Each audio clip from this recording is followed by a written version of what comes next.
Et bonjour, c'est Biscotte, j'espère que vous allez bien. Bienvenue dans Retour de séance, le concept est simple, je vais au cinéma et on fait le trajet du retour ensemble où je donne mon avis à chaud.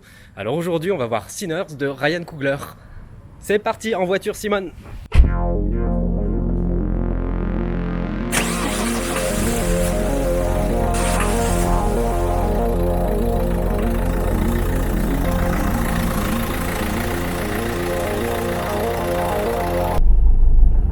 Ok, bon bah on est parti.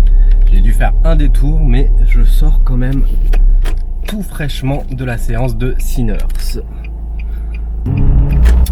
Ouais. Alors bah écoutez, première impression, je suis assez surpris. Vraiment je pense que le mot c'est surpris parce que c'est un film extrêmement surprenant, voilà, qui se définit pas selon un seul genre ou quoi, mais qui joue sur les ruptures de ton, donc c'est assez pas désarçonnant mais assez surprenant. Ouais, le mot je pense que c'est surprenant.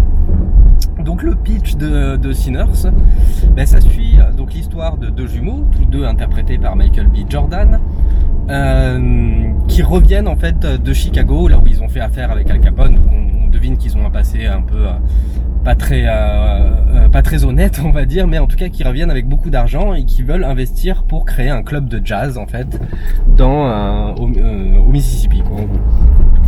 Du coup ils reviennent dans leur ville natale, quoi, et ils essayent de convaincre. Donc il y a bien 40 minutes d'exposition où tous les personnages nous sont présentés, où il y a tout un background qui est présenté et où il y a un background historique et social et sociétal sur la situation des personnes afro-américaines. Voilà, donc toute cette culture-là, la culture du blues, la culture des champs de coton, tout le trauma de l'esclavage, tout ça est très bien traité dans les premières minutes. Et il va y avoir une rupture de ton, bon c'est pas trop un spoiler on va dire, mais il y a un événement surnaturel qui va venir un peu bouleverser tout ça, alors qu'il y avait déjà un récit très dense à la base. Voilà en gros pour le pitch, voilà, simplifié, j'espère que j'ai été clair. Voilà, donc en ce qui concerne le film, écoutez, j'ai beaucoup aimé. Voilà, fin. Donc c'est un film extrêmement surprenant et qui joue sur ça en fait, hein. Ce qui est déjà la première des choses, c'est que c'est un film très original. Très original, avec beaucoup de ruptures de ton et beaucoup d'audace, en fait, beaucoup d'audace. C'est un film très musical, la musique tient un rôle très important, c'est presque un personnage en plus, en sachant que le film est coproduit, je l'ai découvert là, hein, par Ludwig Göransson. Alors Ludwig Göransson, c'est un compositeur de génie, hein, c'est le compositeur de Christopher Nolan depuis Tenet, et c'était le compositeur également de Mandalorian, Black Panther. La BO de Black Panther est dingue, surtout de Wakanda Forever, elle est complètement dingue. La BO, enfin voilà, c'est vraiment un immense compositeur, et il a complètement mis son empreinte sur le film, quoi. Le film, il y a quasiment, on peut dire que c'est pas une comédie musicale parce que c'est pas forcément chanté, mais c'est organique, quoi, la manière dont la musique s'inscrit dans le récit, et à quel point elle raconte quelque chose, même culturellement, socialement, émotionnellement, elle raconte quelque chose. Donc dès les premières minutes, quoi, la musique est omniprésente et ça donne un côté extrêmement fort. Ça donne un côté extrêmement fort au récit, et donc du coup c'est la première chose qui m'a marqué, quoi, dans le langage du film.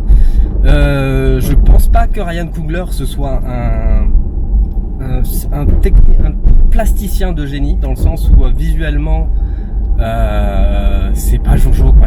Il y a des fulgurances ou quoi que ce soit, mais on peut pas dire qu'il y a c'est plus des idées de mise en scène, mais que de la maestra visuelle.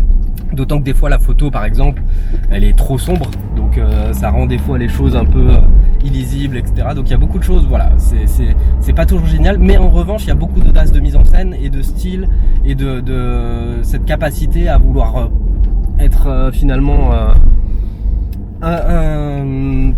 comment dirais-je, imprévisible, quoi, imprévisible, parce que il ose ses ruptures de temps. Ça démarre un peu comme un film historique, un film de gangster un peu scorsésien, et ça vrille ensuite complètement. Il y a une rupture de ton qui rappelle. Alors attention, je spoil peut-être un peu, mais encore que c'est pas un mystère. Mais bon, si vous voulez aller voir le film et être surpris, parce que c'est ça, hein, le film c'est que des surprises. N'écoutez pas trop, mais voilà, c'est un peu comme Une nuit en enfer. Il y a une rupture de ton pendant cette soirée, donc le film se passe sur une nuit. C'est annoncé dès le début, hein, le film se passe sur une nuit. Il y a un flash forward qui nous explique ça, donc on sait que finalement l'intelligence de ce flash forward, c'est que ça nous met dans une situation de tension dès le départ, parce que on sait que ça se passe sur une nuit et on sait qu'il va se passer des choses. Voilà, on sait qu'il va se passer des choses surnaturelles, tout est amené, tout est évoqué. C'est pas d'une grande finesse, hein, c'est un film, c'est pas un film bête, mais c'est pas un film fin du tout, et je dirais même qu'il l'assume. Donc quelque part c'est un peu cool, parce que bon, c'est un film d'une grande sensibilité, etc. Mais après derrière, quand il faut que ça défouraille, ça défouraille. Et puis quand il faut que ce soit pas très fin, c'est pas très fin. Voilà, donc ça devient un pur film de genre, toujours matiné de ce truc-là, et finalement c'est pas forcément la chose la plus intéressante, parce que c'est le côté genre du film est pas forcément la chose la plus intéressante, mais c'est tellement gorgé de sens à l'intérieur que finalement ça fait l'effet d'un exutoire, quoi. Ça fait l'effet d'un exutoire quand t'as ce genre qui arrive, quand ça part vraiment dans le bis vers le Z, et ça va un peu dans tous les sens. C'est un peu à la fois la grande force du film et à la fois ses limites. Donc voilà, mais après je préfère ça, parce qu'au moins, putain, c'est pas un film que j'ai l'impression d'avoir vu 10 fois. C'est un film qu'on pourrait dire de petit malin. Ça peut rappeler le cinéma de Jordan Peele notamment, hein. Ça fait beaucoup penser à ça, dans sa volonté de mêler finalement quelque chose d'un peu autorisant, d'un peu voilà, historique, sérieux, respectable et tout. Et après derrière le gros biscuitage avec du sang, avec qui n'hésite pas vraiment du tout à aller dans des choses qu'on pourrait trouver ridicules, mais qui au final dans le film ont tout leur sens et tout leur fun. Hop, on va faire comme ça. Donc oui, dans le film ça a tout son sens et tout son fun, donc voilà, c'est un film extrêmement fun. Mais moi ce qui m'a surtout marqué, c'est ce rapport, c'est ses audaces en fait. C'est que c'est un film audacieux, bizarre, qui a pas peur, voilà, de tenter des choses, des ruptures, des trucs. Donc voilà, c'est pas un film d'une grande finesse. Par contre, c'est un film extrêmement audacieux et qui ose des choses, quoi, qui ose des ruptures de ton, qui ose raconter des choses en filigrane, pas seulement dans son histoire, mais de manière sous-textuelle, quoi, même si c'est très explicité. Ça parle de toute cette culture afro-américaine et cette tension aussi raciale qui existe, hein, qui existe encore aujourd'hui en plus. Donc c'est ça qui fait que ça peut être un film fort, et je pense que c'est ça qui en fait un film sociétal aujourd'hui, dans le contexte actuel. Donc ça c'est cool. Après voilà, ça c'est en sous-texte, c'est réel, mais le film en lui-même c'est un gonzo, c'est une série B. Avec des fulgurances autorisantes, mais ça reste une série B, et voilà. Et après on retrouve les passages des références extrêmement connues quand on est fan de genre, quoi. Ça évoque The Thing, ça évoque Romero, ça évoque le cinéma bis italien, et quelque part moi il y a eu un côté exutoire. Voilà, moi il y a eu un côté exutoire aussi sur cette partie là. Finalement c'est quand même, voilà, un bon moment, c'est quand même bien fait. Voilà, je pense que c'est un film qui peut s'analyser, c'est un film que je vais certainement revoir, parce que j'apprécie justement ça. J'ai l'impression que c'est quelque chose qui bouleverse un peu les codes quand même, un petit peu, tout en les épousant. C'est, voilà, tout en étant très classique et tout. Voilà, mais ça part dans tous les sens. Ça part vraiment dans tous les sens. Et quelque part pour moi c'est ce que j'aime. Je préférerais toujours un film comme ça, qui ose et qui casse des trucs, qui essaye, que un film. Oh, il y a beaucoup de pompiers là. Donc voilà, ouais, c'est un film qui bouleverse, qui a pas peur de bouleverser les codes, qui a pas peur de tenter des choses, de prendre des risques quand même. C'est un film extrêmement risqué, et je suis heureux qu'un film comme ça puisse exister quand même, parce que je crois que le film, il me semble avoir entendu que le film a coûté à peu près 60 millions de dollars. Et voilà, et je trouve que c'est important pour le cinéma, qui est quand même ces films middle budget, quoi, voilà, de budget moyen, et qui propose une vision, quelque chose. Je pense que Coogler a ses limites, vraiment clairement, c'est un cinéaste qui a des limites, mais par contre je crois en son authenticité et sa volonté de véhiculer des choses et sa volonté de proposer un truc. Et encore une fois, faut pas négliger l'apport de Ludwig Göransson sur le film, parce que c'est vrai que le rapport à la musique, la manière dont la musique est utilisée est complètement dingue dans le film. C'est vraiment une part importante de la mise en scène, une part importante de ce que ça veut raconter, même du scénar, quoi. Donc ça, j'ai trouvé ça remarquable. J'ai trouvé ça absolument remarquable, la manière dont la musique s'intègre dans le récit de manière diégétique ou extra-diégétique. C'est une des grandes forces du film, quoi. C'est une des grandes forces du film.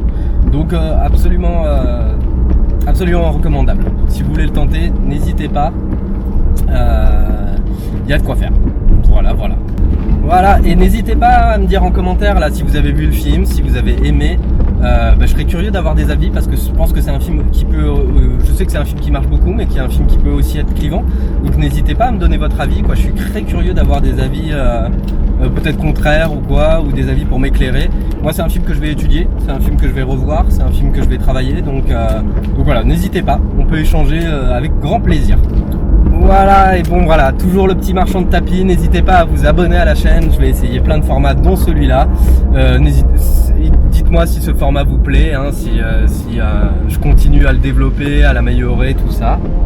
Et voilà, abonnez-vous, commentez, ça c'est pour le référencement, ça je l'ai déjà dit. Voilà, mais sinon, tentez Sinners au cinéma, aimez le cinéma, voyez des films, voilà, c'est toujours cool. Je suis content d'avoir vu un film comme Sinners parce que ça cultive mon goût pour le ciné, mon envie de regarder des trucs, ça change des trucs formatés, quoi. Ça change des trucs formatés et ça n'a pas de prix. Ça n'a pas de prix parce que on est dans une ère de surconsommation de médias, de contenus, de récits où tous les trucs se ressemblent. Un truc comme Sinners, ça a le mérite, sans être parfait, quoi. Voilà, ça a le mérite d'avoir sa propre identité, de proposer un truc vraiment fort, voire absolument brillant sur ses parties les plus réussies. Voilà, donc je vous laisse avec ça. Je vous dis surtout de prendre bien soin de vous, c'est le plus important. Voilà, à bientôt pour de nouvelles aventures. Et voilà, de gros bisous de biscottes. Ciao ciao.